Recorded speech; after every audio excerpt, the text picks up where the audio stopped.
Hello दोस्तों, कैसे आप लोग। उम्मीद है कि आप लोग गर्मियों की छुट्टी में स्वस्थ होंगे। तो स्वागत है आपके अपने YouTube channel Hindi by H के एम में। आज का जो ये वीडियो है वो क्रमवार, जैसे आपका हिंदी पद्य साहित्य में आपका आदिकाल, आदिकाल के बाद आप भक्तिकाल, रीतिकाल, आधुनिक काल, ऐसे ही आप मोस्ट इम्पोर्टेंट पढ़ेंगे और आप अपने नोट्स ऐसे ही बनाएंगे जैसे मैंने आपको अवेलेबल कराया है।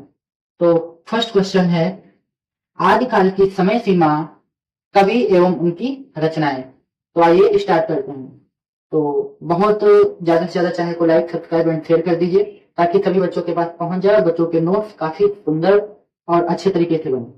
तो अगर हम समय सीमा की बात करें, समय सीमा 1050 से अर्थात कब से कब तक चला, 1375 विक्रमी संवत तक।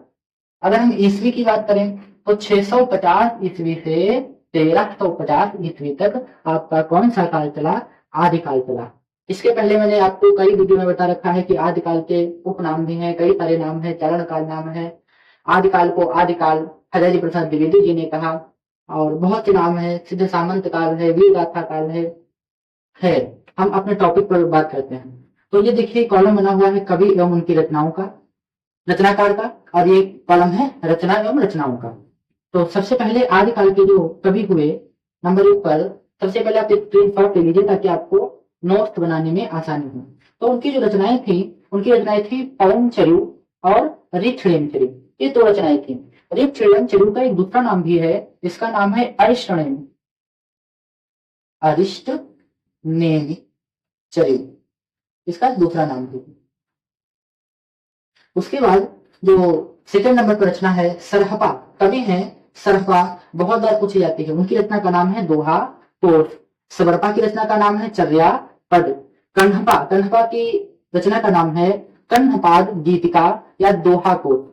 आप ऑप्शन देखिएगा, दोहा कोट अगर ऐसे लिखा हो तो सरहपा की है, और ऐसे अगर लिखा हो और ऑप्शन में कन्हपा है तो आप कन्हपा को टिक करिएगा।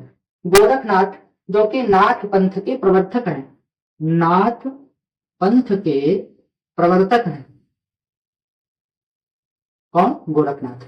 इनकी रचनाएं सब्दी, पद, प्राण संकली, शिष्यादासन, चंद्रवरदायी की रचना, ये सब आदिकाल के कवि हैं। इनकी रचना है पृथ्वीराज रासो, जो कि हिंदी का प्रथम महाकाव्य है। सारंगधर की रचना है हमीर रासो। दलपत विजय की रचना है कुमार रासो। जगनीक की रचना है परमाल रासो। नल सिंह भाट की रचना है विजयपाल रासो। नरपत नाल की रचना है बेसल देव रासो। अब्दुल रहमान की रचना है संदेश रासक, बहुत बार पूछी जाती है। अज्ञात की रचना है मुंज रासो। देवसेन की रचना है श्रावकाचार। जिन दत्त सूरी की रचना है उपदेश रसायन रास। शालिभद्र सूरी की रचना है भारतीय पर बाहुबली रास। और ये तो इनके जो है रचनाकार हैं। ऑप्शन में आपको दूसरी भी चीज मिल सकती है, मुनिजिन विजय, मुनि जिन विजय, ये दोनों हैं। दोनों में से कोई आपको दिख जाए आप टिक कर दीजिएगा। ये रचनाकार हैं शालिभद्र सूरी, और ये संकलन करता है, इन्होंने संकलित किया है, इसलिए कभी कभी मुनिजिन विजय का नाम भी आता है भारतीय पर बाहुबली रास में। विजय सेठ की रचना है रेवंत गिरिराज। सुमतिगढ़ की रचना है नेमिनाथ रास। आसव कवि की रचना है चंदनमाला रास, बहुत बार पूछता है। जिनधर भसूरी की रचना है स्थूलभद्र रास। और हेमचंद की रचना है सिद्ध हेमचंद शब्दानुशासन, कभी कभी शॉर्टकट में शब्दानुशासन भी निकल के आता है। विद्यापति की रचना है पदावली, जो कि मैथिली भाषा में है। कीर्तिलता व कीर्ति पताका, आपने बहुत बार सुना होगा, पूछता है तो ये विद्यापति की रचना है और ये अवहट्ट भाषा में है। लिखनावली या लेखनावली, ये संस्कृत भाषा में है। कल्लोल कवि की रचना, ये सारे कवि जो हैं, ये सारे कवि आपके आदिकाल के हैं। इनकी रचना है ढोला मारूरा दोहा, ढोला मारूरा दोहा। मधुकर की रचना है जसमयंक जस चंद्रिका। और भट्ट केदार या केदार भट्ट की रचना है जयचंद्र प्रकाश। ये सब थे कवि, आदिकाल के कवि और उनकी रचनाएं। ये देखिए लिखा है कवि एवं उनकी रचनाएं। आइए लास्ट टॉपिक है आदिकाल की प्रवृत्तियां या विशेषताएं। तो आदिकाल की कुछ प्रवृत्तियां हैं, देख लीजिए। राष्ट्रीय भावना का अभाव, डिंगल व पिंगल भाषा का प्रयोग, प्राकृतिक चित्रण, रासो शब्द का प्रयोग। देखिए रासो शब्द का प्रयोग हुआ नहीं है यहाँ पर, देखिए ये भी रासो है, विसल जो रासो विजय पड़ जाते तो रासो शब्द का प्रयोग है।